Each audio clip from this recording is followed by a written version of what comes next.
Salut à tous, c'est Nico sur les tests. Aujourd'hui on fait le test du nouveau Samsung Galaxy A5 version 2016.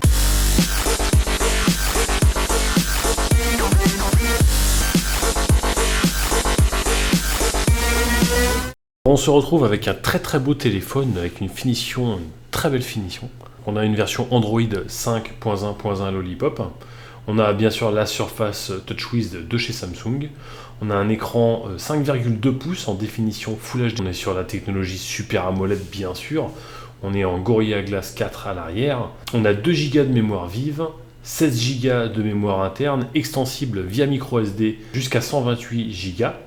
On a un appareil photo dorsal de 13 millions de pixels et un appareil photo frontal pour les selfies de 5 millions de pixels. On peut enregistrer en vidéo en Full HD en 1080 par 30 images par seconde.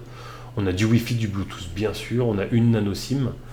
On a un lecteur d'empreintes, donc ça c'est plutôt bien. On a une grosse batterie de 2900 ampères.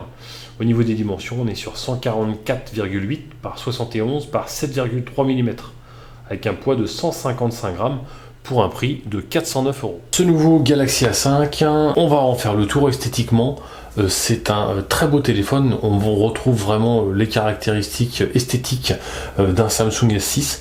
Donc ça pour un milieu de gamme, je trouve ça vraiment très bien. Maintenant, qu'est-ce qu'il vaut réellement, etc. On va voir ça tout de suite. Il est équipé du lecteur d'empreintes, donc ça c'est plutôt bien. Vous posez et hop, ça se déverrouille. Je le trouve très réactif, même parfois limite plus réactif que par exemple un S6 Edge Plus. Au niveau de la qualité d'écran, les couleurs sont magnifiques, on n'est pas sur un Quad HD, mais franchement la résolution elle est vraiment optimale pour un Full HD. On voit que la AMOLED franchement fait bien son travail. Au niveau des paramètres, vous retrouvez les paramètres standards à Samsung avec l'affichage standard Samsung. Vous avez du Wi-Fi, du Bluetooth, vous pouvez avoir l'option modem bien sûr, vous avez du NFC, l'utilisation des données, ça ok. Les sons et les notifications, l'affichage, les mouvements et les gestes, les applications, les fonds d'écran, les thèmes, les écrans de verrouillage sécurité, donc c'est là où on paramètre nos empreintes, la confidentialité, le mode simplifié éventuellement. L'accessibilité, les comptes, réinitialiser, langue, batterie, stockage, voilà bon, c'est vraiment les réglages standards. Cela dit, il y a quand même beaucoup de réglages, il est relativement complet. La présentation, on est sur du standard Samsung, voilà, avec les raccourcis qui vont bien pour les fonds d'écran, les widgets, les thèmes, la grille d'écran pour le positionnement des icônes. On peut modifier quand même pas mal de choses. Clairement, vous voyez, on a un très bel affichage, on a des très belles couleurs. De ce côté-là, on a vraiment un superbe écran. Voilà, la finition, bon, on l'a vu dans l'unboxing, mais je vous la remontre un petit peu quand même. On a vraiment une très belle finition pour un milieu de gamme. Et je trouve que c'est vraiment un très bon produit. Vous retrouvez donc l'interface standard modifiable bien sûr. Le téléphone ne rame pas, il tourne très bien. Alors niveau utilisation de batterie, voilà mon utilisation. J'ai commencé relativement tard à le charger, mais je ne l'ai pas chargé complètement puisque j'ai dû le charger à peu près à 65-70% maximum. Donc j'ai fait ma journée complète, la nuit, et ensuite j'ai refait une bonne partie de la journée puisque je me suis arrêté vers à peu près 15h25, vous voyez, et il me restait 9% de batterie. Donc clairement, en gros, j'ai fait une grosse journée. Au niveau de l'appareil photo, alors est-ce que c'est un point fort sur ce A5 ou pas? Est-ce que c'est un point faible? Samsung a l'habitude de nous faire des bons appareils photo sur les hauts de gamme. Quelque part, ils ont un petit peu remis ce même système sur ce milieu de gamme. Donc on se retrouve quand même avec un appareil photo qui fait de belles photos, qui est relativement complet avec les réglages que vous connaissez, de changer par exemple la dimension de la photo, retardataire, pour les effets pour les photos. Vous avez différents modes de disponibles, le mode auto, le mode pro avec plus de réglages manuels.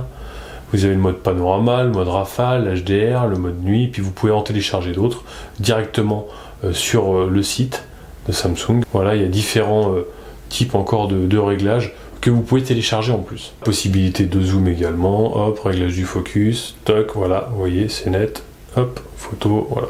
La stabilisation est bonne. Bon, on n'est pas encore sur un appareil photo de Samsung Galaxy S6 Edge Plus, mais franchement, on a un très très bon appareil photo. Donc voici les photos entre ce fameux A5 2016 et le S6 Edge Plus, qui est une des références du marché. Certes, on n'est pas sur la même gamme, mais c'est pour vous montrer un petit peu les différences entre ces deux téléphones. Donc là, on voit pas grand chose, là on voit beaucoup mieux quand même avec le S6. Cela dit, on voit quand même un petit peu dans le noir. Là, pareil, pas trop d'éclairage, un petit peu plus net au niveau des contrastes sur le S6 Edge Plus. Là, pareil, belle photo de près quand même, bon rendu.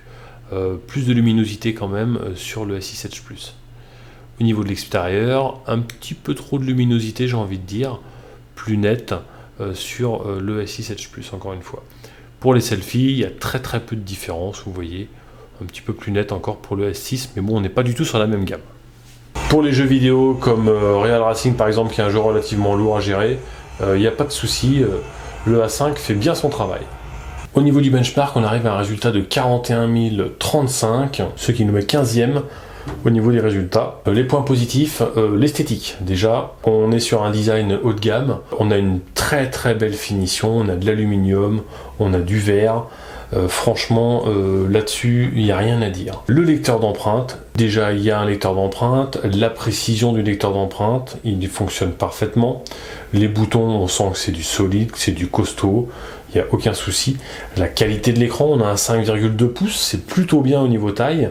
Bon, moi je trouve ça un peu petit, mais c'est plutôt bien niveau taille. On a plutôt un bon son aussi avec ce petit haut-parleur là. Les photos sont plutôt de belle qualité. Le prix pour moi est bien placé par rapport à la qualité du téléphone, la qualité globale du téléphone.